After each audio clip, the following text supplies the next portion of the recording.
Assalamualaikum warahmatullahi wabarakatuh. Dunia Islam.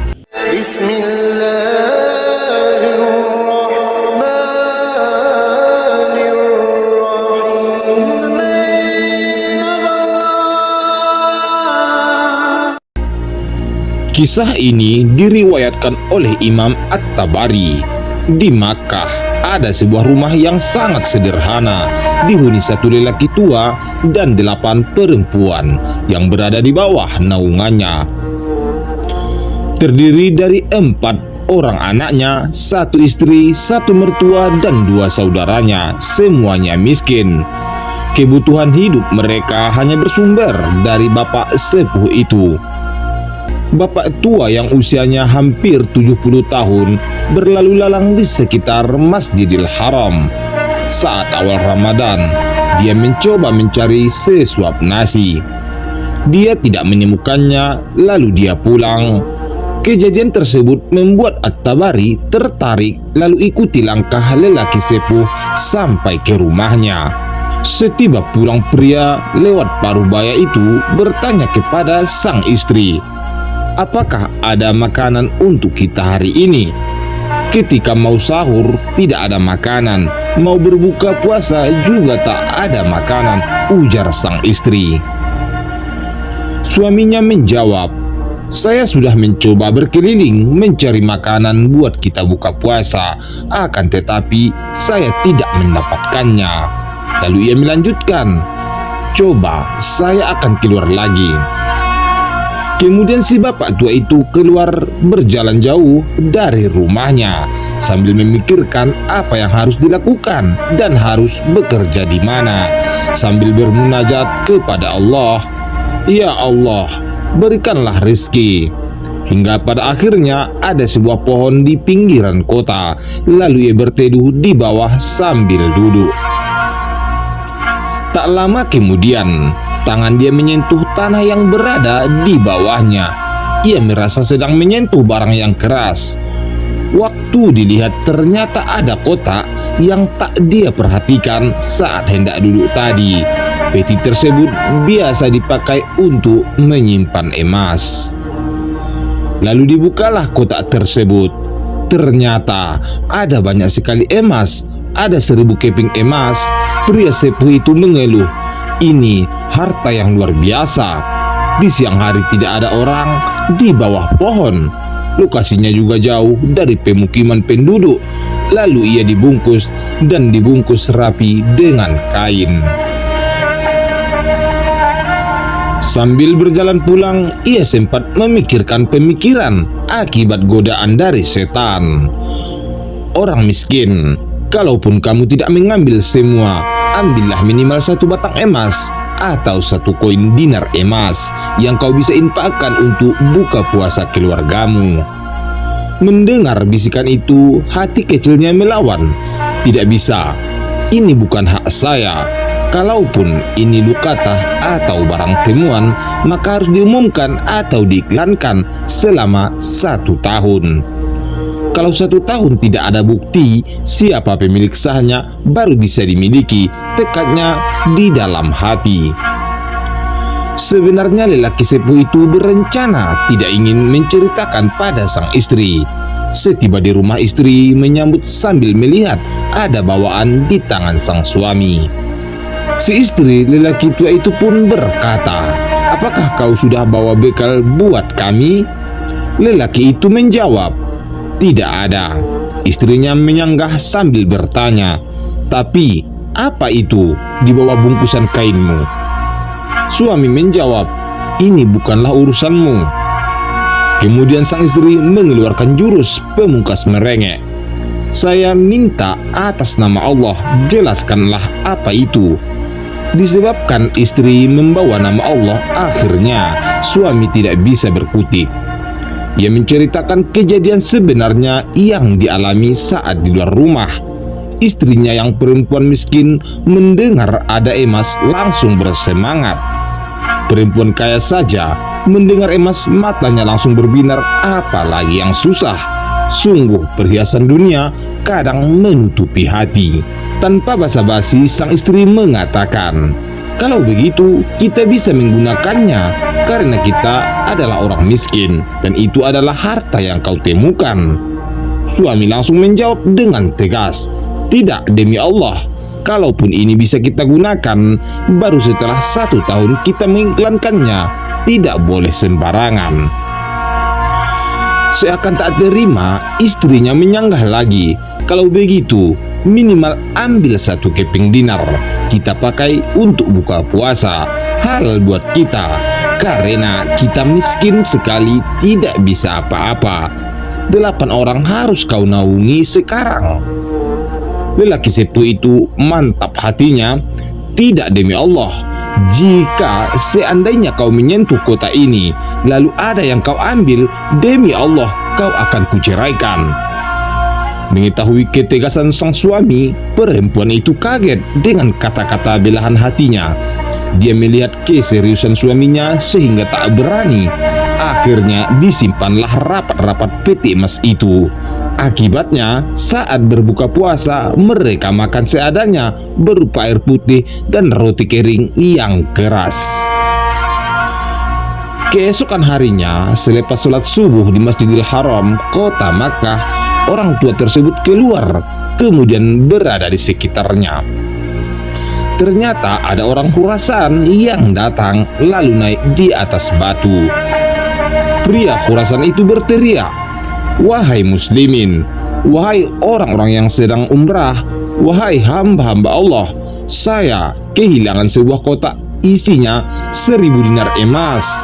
Siapa yang menemukan, tolonglah kembalikan kepada saya, dan semoga Allah membalas kebaikannya dengan pahala dan pengampunan dosa, peninggian derajat, dan seterusnya." Pria tua itu mendengar, kemudian menghampiri lelaki Khurasan sambil berkata, "Wahai orang Khurasan, kalau ada orang yang temukan, berapa kau kasih dia upahnya?" Mengetahui pertanyaan itu, ia menjawab, "Berapa kira-kira dia minta?" Bapak tua miskin itu menjawab, "Minimal kau kasih dia setengahnya." Lelaki Khurasan menolak, "Tidak bisa." Pria tua itu pantang menyerah sambil menawar, "Kalau begitu, kasihlah beberapa yang engkau mau, mungkin 1/10-nya." Orang Khurasan menjawab di luar dugaan, "Tidak bisa. Dia kembalikan karena Allah dan saya doakan supaya dapat pahala dari sisi Allah." Tak begitu lama, bapak tua pulang ke rumah lantas memberitahukan kepada istri, "Wahai istriku, aku sudah temukan pemilik emas ini." Dengan semangat istrinya berucap, "Alhamdulillah kalau begitu. Bagaimana perkembangannya?" Suaminya menjawab, "Tapi saya minta pada dia supaya dia membayar sesuatu. Terus negosiasi dia tanya mau berapa. Saya katakan mau setengahnya, dia menolak. Sepertiganya, dia menolak. Seperempatnya juga dia menolak. Sampai terakhir saya tekankan 1/10-nya saja. Dia juga tidak mau. Dia hanya mau mendoakan saja." Seakan tak terima, istrinya berujar, "Coba kau kembali ke dia, siapa tahu dia masih mau bernegosiasi." Sependapat dengan istrinya, lelaki tua berkata, "Baiklah." Dia kembali ke tempat pria Khurasan dan bertemu kembali. Orang Khurasan itu masih sama dengan hari sebelumnya, yakni menaiki batu di sekitar Masjidil Haram sambil berteriak mengumumkan kehilangan harta. Orang tua itu berkata kepadanya, "Wahai orang Khurasan, saya sudah bilang pada kamu kemarin, berilah upah. Mungkin kalau kamu tawarkan upah, orangnya mau mengembalikannya." Pria Khurasan bertanya, "Berapa paman saya kasih?" Pria tua itu berkata, "Saya bilang seperti kemarin, 1/10 saja." Orang Khurasan mengatakan, "Tidak, saya tidak mau." Pria tua itu akhirnya berkata, Kalau begitu, berikan dia satu saja keping dinar itu, yang dia bisa pakai setengahnya untuk disedekahkan, untuk memberi makan orang-orang susah di sekitar Masjidil Haram, setengahnya lagi buat kebutuhan keluarganya. Orang Khurasan itu terdiam lalu memutuskan, tidak demi Allah, pokoknya dia kembalikan utuh dengan balasan pahala di sisi Allah atau tidak usah. Kalau dia meminta bayaran, saya tidak akan mau. Pria tua itu kembali lagi ke rumah memberitahu istrinya. Orang ini betul-betul tak mau, satu keping pun dia tidak mau mengasih. Lalu istrinya berkata, saya sudah berazam atau bertekad untuk mengembalikan. Semoga Allah menyelesaikan permasalahan kita. Lalu di hari berikutnya, orang tua itu kembali lagi ke Masjidil Haram, bertemu lagi dengan pemilik emas. Ia berkata, wahai orang Khurasan, kamu mau petimu? Saya tahu di mana petimu itu, ikutlah denganku. Pria Khurasan berkata, baiklah, saya akan ikut. Imam At-Tabari yang menceritakan kisah ini mengikuti mereka ke rumah bapak tua. Setiba di rumah itu, beliau melihat ada pemandangan mengenaskan. Beliau melihat rumah yang sebenarnya tidak layak untuk ditinggali. Atapnya hanya terbuat dari kain-kain yang sobek. Lalu At-Tabari meminta izin untuk ikut serta masuk ke dalam rumah. Beliau berkata, maaf paman, bisa tidak saya ikut masuk? Karena sedari awal saya mengikuti kisah ini. Pria tua itu mengizinkan, masuklah. Waktu masuk, At-Tabari menceritakan bahwa rumah itu tidak ada sama sekali karpet, tidak ada apa-apa, kosong melompong. Hanya ada semacam sekat, dan seakan-akan di belakang sekat itu ada perempuan-perempuan tua yang kelihatan dari penampilan itu susah, bajunya hanya pas-pasan. Tak lama setelah itu, bapak tua menuju satu arah di rumahnya. Digalilah tanah, lantas dikeluarkan kotak emas yang disimpannya. Pria tua itu berkata, sayalah penemu hartamu itu, ini. Dan saya sempat minta kepadamu untuk memberikan kepadaku sebagian. Sebagaimana kau lihat keadaan keluarga saya susah seperti ini. Saya di sini 9 orang di rumah yang sempit ini. Saya laki-laki sendiri di sini, mereka semua miskin. Lelaki Khurasan itu membuka petinya dan menghitung isinya, ternyata masih utuh. Dia mengatakan hal yang mengagetkan. Tidak, saya tidak akan memberikan apa-apa. Saya cuma doakan kamu kebaikan. Lalu ia mengangkat peti sembari keluar rumah tanpa merasa ada beban salah. Waktu pria Khurasan itu keluar, semua perempuan-perempuan di dalam rumah seperti orang yang sedang menggigit jari. Terkaget, ada orang yang menerima kembali harta yang hilang, tidak memberi imbalan sedikit pun pada penemunya. Bapak tua ini pasrah sambil berucap, Inna lillahi wa inna ilaihi raji'un. Ini musibah.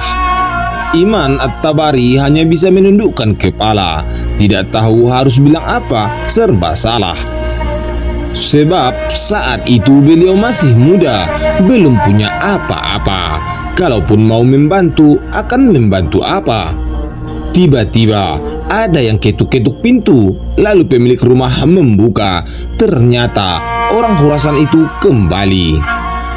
Kata bapak tua itu, ada apa wahai orang Khurasan? Lantas dijawab, bisa saya masuk? Orang tua itu mempersilahkan, baik, silahkan masuk.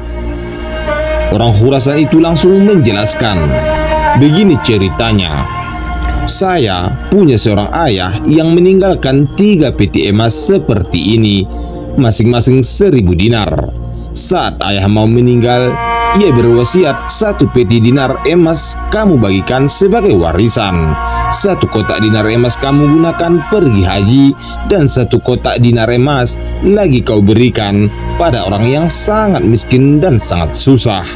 Saya ingin supaya hidupnya jadi lebih baik. Orang Khurasan itu melanjutkan penjelasannya. Itulah sebabnya wahai paman, saya tidak memberikan satu keping dinar pun, karena ini amanah orang tua saya. Saya sebenarnya mau menguji dan melihat Anda betul-betul susah atau tidak. Tapi demi Allah, setelah saya keluar dari sini, saya sudah melihat tempat Anda, dan saya keluar, Anda pun tidak marah dan tidak apa-apa. Maka Anda orang yang paling layak untuk menerima. Maka ambillah ini semua, sedekah atas nama ayahku. Kemudian orang Khurasan itu menaruh kotak emasnya, langsung begitu saja pergi dan lari. Orang tua itu dan Imam At-Tabari ingin mengejarnya untuk mengucapkan rasa terima kasih, tetapi ternyata sudah hilang dari jangkauan mata. Dia sudah menghilang. Lalu orang tua itu memanggil At-Tabari untuk masuk ke dalam rumah. Mereka berdua duduk di dalam rumah. Lantas pria tua itu memanggil 8 perempuan penghuni rumah lainnya. Pria itu membagikan uang itu secara rata pada mereka semua, termasuk Imam At-Tabari. Berhubung jumlah mereka semua ada 10 orang, maka masing-masing dapat 100 dinar emas. Setelah selesai membagi-bagikan kepingan emas itu, pria tua itu berujar, "Wahai istriku, bukankah ini lebih baik? Setelah kita bersabar sedikit, Allah menjadikan semuanya milik kita, daripada kemarin kamu ambil 1 dinar tetapi haram." Bapak tua itu menghampiri Imam At-Tabari sambil bertutur, "Demi Allah, baju ini yang saya pakai hanya baju ini yang utuh di rumah kami. Sebagaimana yang engkau lihat, baju-baju yang semuanya dipakai keluargaku. Tidak ada yang layak dipakai sholat. Jadi waktu sholat tiba, saya sholat dulu, kemudian saya sembunyi di satu tempat. Baju ini saya buka dipakai istri saya untuk sholat. Setelah itu dibuka dipakai sholat oleh mertua saya, dibuka dipakai sholat oleh saudari saya, oleh anak saya, hanya satu baju ini." Setelah mengucapkan terima kasih, lalu Imam At-Tabari pergi. Harta 100 dinar yang beliau terima itu, menurut beliau itu adalah harta yang paling berkah dalam hidupnya. Beliau menceritakan lagi, setelah beberapa tahun berlalu, maka kembalilah ia ke Mekah, mendatangi rumah bapak tua itu sesuai dengan alamat yang dulu saat beliau datangi. Ternyata rumah itu tidak ada lagi. Beliau mencari tahu, ternyata orang sepuh tersebut sudah meninggal dunia. Beliau mendapati 4 anak dari bapak tua itu menikah dengan tokoh-tokoh Makkah yang kaya dan berpengaruh, dan keluarga mereka menjadi orang-orang yang mampu. Sahabat dunia Islam, itulah kisah orang soleh terdahulu yang bisa kita petik kisahnya, kita tiru perbuatannya, dan menjadi tauladan juga bagi kita dalam menjalani kehidupan sehari-hari. Semoga bermanfaat. Terima kasih sudah menonton. Nantikan video-video selanjutnya dari channel Dunia Islam.